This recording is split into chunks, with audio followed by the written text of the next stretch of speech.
नमस्कार दोस्तों, ये कहानी राजा और नाई की है। इस कहानी को पूरा सुने। इस कहानी से आपको एक नई सीख मिलेगी। तो चलिए दोस्तों, कहानी को शुरू करते हैं। राजा और नाई की कहानी।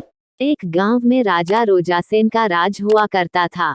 एक दिन की बात है, राजा को अपने बाल कटवाने थे, लेकिन उसका शाही नाई उस समय राजदरबार में नहीं था।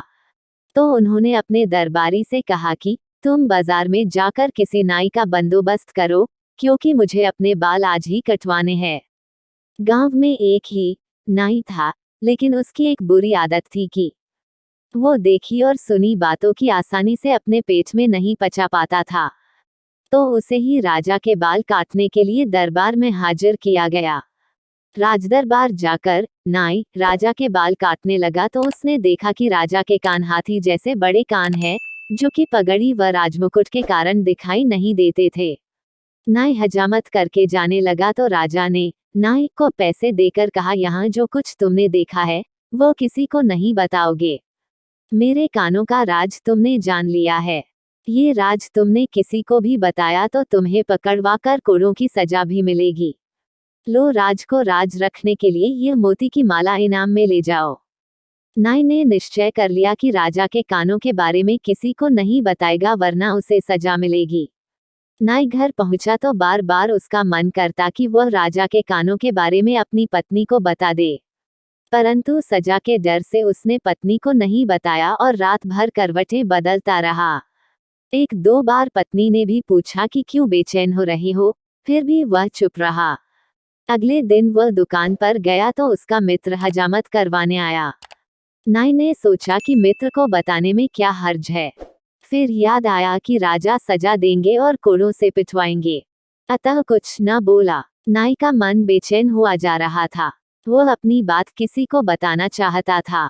नाई अपनी बेचैनी कम करने के लिए अपने रिश्तेदार के यहाँ गया ताकि राजा के कानों के बारे में बता सके, परंतु वहां जाकर भी डर के मारे हिम्मत नहीं हुई। नाई बहुत बेचैन हो गया। उसके पेट में दर्द होने लगा। वो हर समय यही सोचता रहता कि राजा के कानों के बारे में किसे बताए।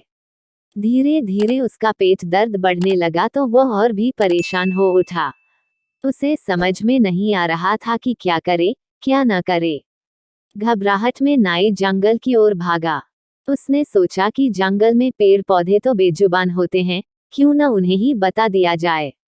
कुछ सोच विचार के बाद वह एक पेड़ के पास गया और जाकर धीरे से बोला, राजा के हाथी के कान, राजा के हाथी के कान। अचानक से नाई का पेट दर्द ठीक हो गया और वह घर वापस आ गया। उसी दिन जंगल में एक लकड़हारा लकड़ी काटने गया तो एक बड़ा वृक्ष देखकर उसकी लकड़ी काटने लगा। संयोगवश यह वही वृक्ष था जिसे नाई ने अपना राज सुनाया था। उस पेड़ को काटकर उसकी ढोलक बनाई गई। ढोलक एक घर में विवाह के अवसर पर बजाई गई तो ठीक से बजने के स्थान पर खास आवाज निकल रही थी। लोगों ने सुना ढोलक बार बार कह रही थी, राजा के हाथी के कान, राजा के हाथी के कान। पहले तो लोगों को यकीन नहीं हुआ, परंतु बार बार ढोलक यही कहती रही। पूरे गांव में खबर फैल गई, राजा के हाथी के कान। लोग ढोलक का गाना सुनने के लिए उसे किराए पर लेने आते और खूब मजा लेकर सुनते। अब पूरे गांव में राजा के कानों की चर्चा थी। धीरे धीरे खबर राजा तक पहुंची। राजा जानता था कि इस नाई के अलावा ये काम किसी का नहीं हो सकता। फिर उसने नाई को बुलावा भेजा। नाई डरता डरता राजा के दरबार में आया। राजा ने कहा, तुमने हमारी आज्ञा का उल्लंघन किया है, तुम्हें सजा अवश्य मिलेगी। नाई राजा के पैरों में पड़कर गिड़गिड़ाने लगा।